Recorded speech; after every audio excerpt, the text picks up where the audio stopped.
الحمدللہ رب العالمین والصلاة والسلام علی اشرف الانبیاء والمرسلین وعلی آلہ واصحابہ اجمعین اما بعد فاعوذ باللہ من الشیطان الرجیم بسم اللہ الرحمن الرحیم قال اللہ تبارک و تعالی فی القرآن المجید والفرقان الحمید فإذا قرأت القرآن فاستعذ باللہ من الشیطان الرجیم صدق اللہ العظیم ان اللہ وملائکتہ یصلون علی النبی یا ایہا الذین آمنوا صلوا علیہ وسلموا تسلیما الصلاۃ والسلام علیک یا سیدی یا رسول اللہ وعلی آلک واصحابک یا سیدی یا حبیب اللہ۔ سامعین و حاضرین، خالق کائنات مالک لم یزل نے ارشاد فرمایا فَإِذَا قَرَأْتَ الْقُرْآنَ فَاسْتَعِذْ بِاللَّهِ، محبوب جب آپ قرآن پاک کی تلاوت کریں، قرآن پڑھیں تو فاستعذ باللہ من الشیطان الرجیم، تو شیطان مردود کے وسوسوں سے پناہ طلب کر لیجئے۔ یعنی اللہ رب العزت نے آقا کریم علیہ الصلوۃ والسلام کو اس آیت کریمہ کے اندر قرآن مجید کی تلاوت کرنے سے پہلے اعوذ باللہ من الشیطان الرجیم یعنی تعوذ پڑھنے کا حکم ارشاد فرمایا۔ جناب حضرت جبیر بن مطعم رضی اللہ تعالیٰ عنہ آپ بیان فرماتے ہیں کہ میں نے نبی پاک علیہ الصلوۃ والسلام کو نماز پڑھتے ہوئے دیکھا تو آقا کریم علیہ الصلوۃ والسلام نے نماز کے اندر یہ کلمات پڑھے، اللہ اکبر کبیرہ، اللہ اکبر کبیرہ، اللہ اکبر کبیرہ، والحمد للہ کثیرہ، الحمد للہ کثیرہ، الحمد للہ کثیرہ، سبحان اللہ بکرۃ واصیلہ، سبحان اللہ بکرۃ واصیلہ، 3 بار یہ بھی کلمات تلاوت فرمائے۔ پھر فرمایا اعوذ باللہ من الشیطان الرجیم من نفخہ ومن نفثہ ومن ہمزہ، یعنی نبی پاک علیہ الصلوۃ والسلام نے نماز کی حالت میں بھی شیطان مردود کے وسوسوں سے اللہ کی پناہ طلب کی۔ اور اسی طرح حضرت سلیمان رضی اللہ تعالیٰ عنہ بیان فرماتے ہیں کہ میں آقا کریم علیہ الصلوۃ والسلام کی بارگاہ اقدس میں حاضر تھا تو 2 شخص آپس میں جھگڑا کر رہے تھے، تو ان میں سے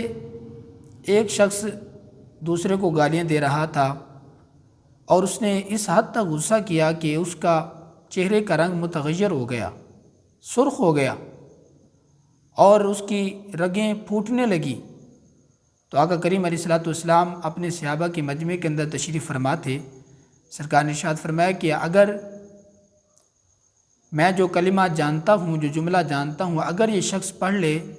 تو یہ غیظ اور غضب سے نجات پا جائے گا اور غصے کی حالت سے یہ نکل آئے گا۔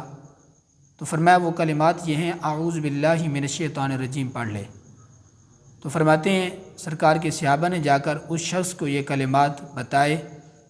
تو اس نے کہا کیا میں دیوانہ ہوں؟ تو یعنی آقا کریم علیہ الصلوۃ والسلام نے غصے سے نکلنے کا بھی ہمیں ایک علاج بتایا، ایک معالجہ بتایا کہ جو آپ غصے کی حالت میں ہوں جس کی وجہ سے انسان اپنے اتنے بڑے نقصان کر لیتا ہے، فرمایا اگر ایسی حالت کے اندر صرف وہ تعوذ کو تلاوت کر لے، تعوذ پڑھ لے، تو فرمایا اللہ رب العزت اس کو بڑے نقصان سے محفوظ اور مامون فرما لے گا۔ اور اسی طرح ایک صحابی رسول حضرت عثمان بن ابو العاص الثقفی رضی اللہ تعالیٰ عنہ سرکار مدینہ علیہ الصلوۃ والسلام کی بارگاہ میں حاضر ہوئے، التجا کرتے ہیں یا رسول اللہ صلی اللہ علیہ وسلم، میرے درمیان اور میری نماز کے درمیان، میرے اور تلاوت قرآن کے درمیان